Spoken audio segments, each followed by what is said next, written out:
Jaanmoni Das the real സുന്ദരി അങ്ങ് ആസാമിൽ നിന്ന് കേരളത്തിലെത്തി മലയാളം ബിഗ് ബോസ് സീസൺ 6-ലെ താരമായി മാറിയ ജാൻമണി ദാസ്. ജാൻമണിയെ പറ്റിയാണ് നമ്മൾ ഇന്ന് സംസാരിക്കാൻ പോകുന്നത്. ഇങ്ങനെ ഞാൻ പറയുമ്പോൾ വിചാരിക്കും ഇവനെന്താ വട്ടാണോ, ഇവനെന്തോ ഇത്രയും പ്രത്യേകമായിട്ട് ഇപ്പൊ ജാൻമണിയെ പറ്റി പറയാൻ വന്നിരിക്കുന്നതെന്നല്ലേ നിങ്ങൾ ആലോചിക്കുന്നത്. ഉണ്ട്, ജാൻമണിയെ പറ്റി പറയാനുണ്ട്. ജാൻമണി വേഴ്സസ് അഖിൽ മാരാർ. എന്റെ മോനെ, ഒരു രക്ഷയില്ല കേട്ടാ. അപ്പൊ അവൻ ജാൻമണിയെ ജീവിക്കാൻ സമ്മതിക്കത്തില്ല. കുറെ ചേട്ടന്മാര് കുറച്ച് മറ്റേ എന്താണ് ട്രോളൊക്കെ ഞാൻ കണ്ടായിരുന്നു. ജാൻമണി അഖിൽ മാരാർ എന്ന് പറയുമ്പോ ആ മാരാറ് മാറിയിട്ട് അവിടെ വേറെന്തോ ഒരു തെറി കയറി വരുന്നെന്ന് പറഞ്ഞ്. അപ്പൊ അതവിടെ കിടന്നോട്ടെ, ഞാൻ അതിനകത്തോടൊന്നും കൂടുതലൊന്നും പോകുന്നില്ല. പക്ഷേ ഇന്ന് ഒരു യൂട്യൂബ് ചാനലിൽ ഞാനൊരു വീഡിയോ കണ്ടു. അത് ഈ ജാൻമണി ഒരു ചെറിയ ബൈറ്റ് കൊടുക്കുന്നതാണ്. അപ്പൊ അതിന്റെ ഇടയ്ക്ക് ഒരു ചോദ്യം ചോദിക്കുന്നുണ്ട്. ആദ്യമേ ഞാനൊന്ന് കാണിച്ചു തരാം, എന്നിട്ട് നമുക്ക് അതിനെ പറ്റി ഒന്ന് സംസാരിക്കാം. അപ്പൊ ഞാൻ ആദ്യമേ ഒരു കാര്യം പറയട്ടെ. ഈ അഖിൽ മാരാർ എന്ന് പറയുമ്പോ അങ്ങനെ ആർക്കും തെറ്റത്തില്ല. നമ്മൾ മലയാളികൾക്ക് പറയുമ്പോ തെറ്റത്തില്ല, അഖിൽ മാരാർ എന്ന് തന്നെ പറയും.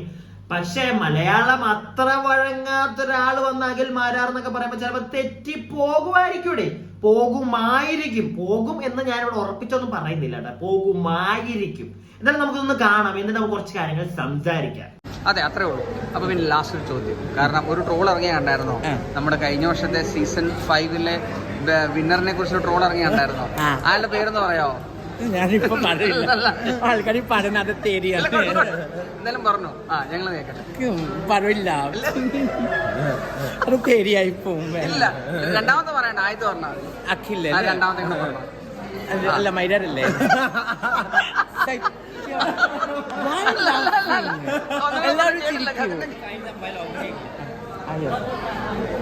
ഓക്കെ, അത് മൈരാറല്ല, Marar.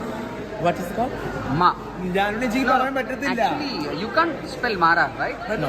Okay, then spell Myrar, no problem. So that's what I was telling people along. People are laughing.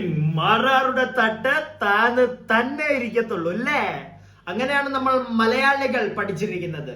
അപ്പൊ നമുക്കിനി കാര്യത്തിലേക്ക് പോകാം, കുറച്ച് സീരിയസ് ആയിട്ട്. സംഗതി വേറെ ഒന്നുമില്ല, ട്രോൾ വന്നതൊക്കെ പോട്ടെ. നമ്മുടെ ജാൻമണി ഒരിടത്ത് നിന്ന് ഇങ്ങനെ സംസാരിച്ചപ്പോഴത്തേക്ക് അഖിൽ മാരാറ് പറഞ്ഞപ്പോ അതിനകത്ത് ഈ ഒരു സാധനം കയറി വന്നത് എടുത്തിട്ട് അങ്ങ് ട്രോളി പോട്ടെ. അപ്പൊ അത് വീണ്ടും ഒരു ഓൺലൈൻ മീഡിയ ജാൻമണിയോട് സംസാരിക്കുമ്പോൾ പറയുന്നു, ഇങ്ങനെ കണ്ടിട്ടുണ്ടായിരുന്നോ ട്രോളൊക്കെ? അപ്പൊ ജാൻമണി പറഞ്ഞു ഓക്കെ കണ്ടിട്ടുണ്ടായിരുന്നു, എന്നാൽ അത് ഒന്നുകൂടെയും പറയൂ എന്നീ ചേട്ടന്മാർ 2 തവണ ജാൻമണിയോട് ചോദിക്കുന്നുണ്ട്.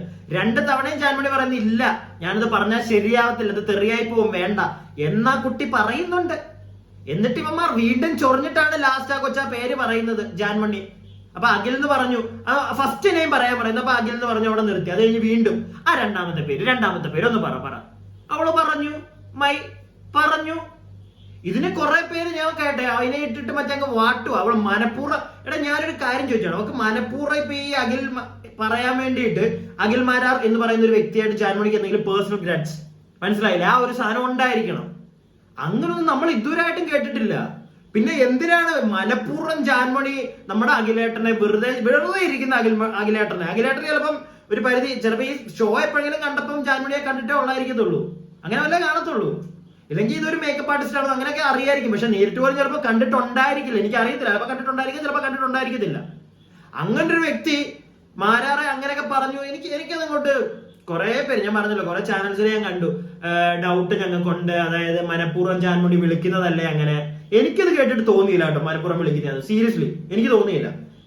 അങ്ങനെ വിളിക്കുന്ന ഒരു വ്യക്തി, മനഃപൂർവ്വം തെറി വിളിക്കുന്ന ഒരു വ്യക്തി, അയാൾ ഒരു പ്രാവശ്യം പറഞ്ഞു, അതിനെ എടുത്തിട്ട് ട്രോളി.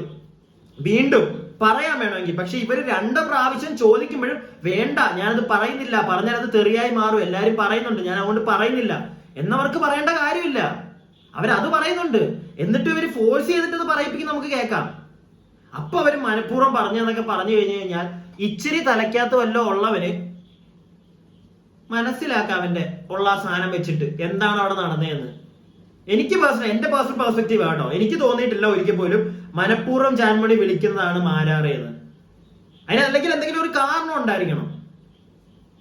എന്റെ അറിവിൽ ഒരു കാരണവും ഇല്ല അങ്ങനെ മാരാറെ തെറി പറയാനായിട്ടുള്ള ഒരു സാധനം ജാൻമണിക്കുള്ളത്. പിന്നെ ചുമ്മാ ട്രോളൊക്കെ ഓക്കെ, ഹെൽത്തി ട്രോൾസ് ഒക്കെ ഓക്കെ, പക്ഷെ ചുമ്മാ പോയിരുന്ന് തെറ്റ് കാണാതെ നമ്മൾ തെറി പറയുന്നത് ശരിയായിട്ട് എനിക്ക് തോന്നുന്നില്ല. നമ്മുടെ സൈഡിൽ നമ്മൾ നോക്കുമ്പോൾ നമ്മളൊരു വീഡിയോ കാണുമ്പോൾ എന്തെങ്കിലും ഒരു തെറ്റ് കണ്ടു കഴിഞ്ഞാൽ നമുക്ക് പറയാം. പക്ഷെ ഈ ഒരു സാധനത്തില് എല്ലാവരും ഈ ഒരു വീഡിയോ എന്താ വിനൂസ് ഹബ്ബോ, അയ്യോ ഞാൻ അങ്ങനത്തെ ഒരു ചാനൽ ഇതാണോ, ഞാൻ ആ പേര് മറന്നുപോയി, ഞാൻ വേണമെങ്കിൽ ഡിസ്ക്രിപ്ഷനിൽ കൊടുത്തേക്കാം. വിനൂസ് ഹബ്സോ അങ്ങനെ എന്തോ ഒരു ചാനലിന്റെ പേര്, അതിനകത്ത് നല്ല വ്യക്തമായിട്ട് കിടപ്പുണ്ട്. ഈ ഒരു വീഡിയോ നോക്കിയാൽ മതി, മനസ്സിലാവും. മൊത്തം കാണുക എന്നിട്ട് പറയുക അവരുടെ ഭാഗത്ത് തെറ്റുണ്ടെങ്കിൽ. ഇത് എനിക്ക് തെറ്റൊന്നും തോന്നിയില്ല കേട്ടോ. നിങ്ങൾ വേണമെങ്കിൽ ഞാനിപ്പോ പ്ലേ ചെയ്ത് തന്നല്ലോ, നിങ്ങൾ വേണമെങ്കിൽ ഒന്നുകൂടെ എന്റെ ഈ വീഡിയോ കഴിഞ്ഞിട്ട്, അല്ലാതൊന്നും ചെയ്യല്ലേ, വീഡിയോ കഴിഞ്ഞ് കഴിയുമ്പോൾ വേണമെങ്കിൽ ഒന്നുകൂടെ പോയി വന്ന് ആ ഒരു ഭാഗം കണ്ടുപോയിക്കും. അപ്പൊ നിങ്ങൾക്ക് മനസ്സിലാവും. വെറുതെ ചുമ്മാ അതിനകത്തൊന്നും ഒന്നുമില്ലടേ. അത് അങ്ങനെ മനഃപൂർവ്വം ഒന്നും വേണമെങ്കിൽ അങ്ങനെ നിനക്ക് എത്ര മറ്റേ ജാൻമണി തെറി പറയണമെന്ന് ജാൻമണി ഇപ്പൊ മുട്ടിയിരിക്കുകയാണെങ്കിൽ നിങ്ങളൊന്ന് മൂപ്പിച്ചു വിട്. നമ്മുടെ മറ്റേ ഈ സീസണിലെ 1-2 പേരുണ്ടല്ലോ തെറി കേൾക്കാൻ ഇരിക്കുന്നവർ, അവര് പോയി കേക്കട്ടെ എന്നേ എനിക്ക് പറയാനുള്ളൂ. വെറുതെ ചുമ്മാ മാരാറിന്റെ നെഞ്ചത്തോട്ടൊന്നും കയറി ചെല്ലണ്ട. എന്താവും എന്തൊന്നും പറയാൻ പറ്റത്തില്ല കേട്ടോ, ഞാൻ പറഞ്ഞില്ലെന്ന് വേണ്ട. അപ്പൊ എന്തായാലും ഇനിയിപ്പൊ നിങ്ങളോടും കൂടെ എനിക്ക് പറയാനുള്ളത്, നിങ്ങൾക്ക് തോന്നുന്നുണ്ടോ? നിങ്ങൾ പറ. എന്റെ കൂട്ടുകാരെല്ലാരും കണ്ടോണ്ടിരിക്കുന്നുണ്ട്, നിങ്ങൾ പറ. നിങ്ങൾക്ക് നിങ്ങളുടെ ഒരു പെർസ്പെക്റ്റീവ് എന്താ? ഞാൻ ഈ പറഞ്ഞതിനോട് നിങ്ങൾ യോജിക്കുന്നുണ്ടോ? ഈ വീഡിയോ കണ്ടപ്പോ ചുമ്മാ അടിച്ചിറക്കുന്നതല്ലേ അത്? അല്ലാതെ ഈ ജാൻമണി മനഃപൂർവ്വം ചെയ്താൽ നിങ്ങൾക്ക് തോന്നുന്നുണ്ടോ? നിങ്ങൾ എന്തായാലും കമന്റ് ബോക്സിൽ പറ, നമുക്ക് എന്നിട്ട് സംസാരിക്കാം അതിനെ പറ്റി. എനിക്കൊന്ന് അറിയണം. ഓക്കെ, അപ്പൊ ശരി.